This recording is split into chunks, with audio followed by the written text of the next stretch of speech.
So this is the one of the many new shopping centres that have been built. This is the food court. This is the Face Hotel, which has got a lot of history attached to it. If you do go to Columbo, I recommend you stay there. It's sort of preserved its heritage. In front of it is this park area called Face Green. In the 11th century, it was cleared by the Dutch so they could put their cannons on that area to protect the harbour. There's lots of street vendors that sell all sorts of food. You see one of the street vendors there.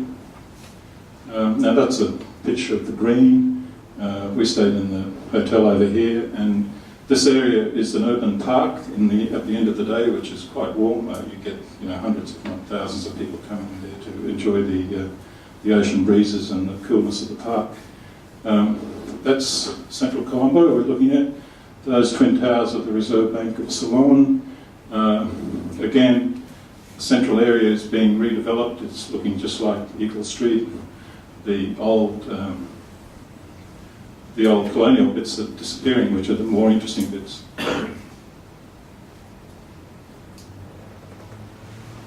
This is Face Green. There's lots of kite flying. People come down there and picnic, fly kites, play cricket, play football, and walk along the edge of the beach. There's not much of a beach. No one actually swims there.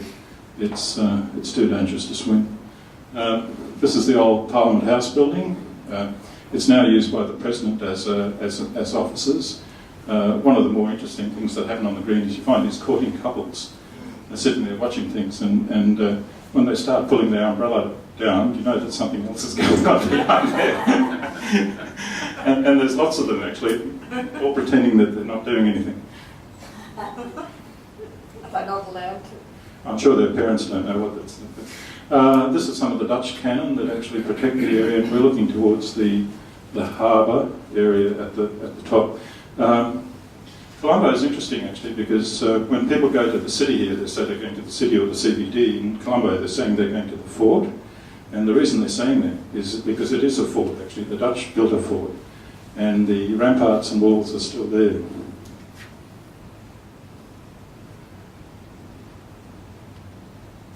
Oh, that's a Nano. You don't see them in Australia, but that's the world's cheapest car. $2,000 buys you one of those. US dollars. Oh, this is the tuk-tuk experience. Just watch what happens actually. Here's the middle of the road with the safety strip, so we're actually on the right-hand side of the road, incoming traffic.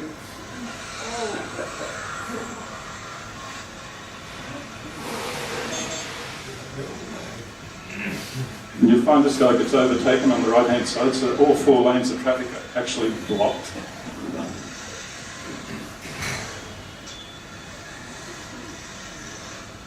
And the amazing part is that no cars are scratched or dented. Never saw one accident. It's a style of driving that's obviously not, what you'd find in Australia. It's driving onto oncoming traffic. There we are. The whole road's blocked. All 4 lanes are blocked. I don't know whether you can see my wife in the rear vision mirror. She's looking a little bit petrified.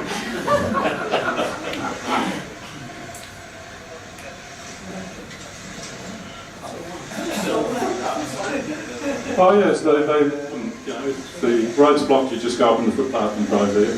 I don't recommend you drive there. You can hire a car and a driver in Columbo for $50 a day. He's got a mobile phone. You ring him up when you want to. He picks you up and drives you wherever you want to. So why would you hire a car and drive?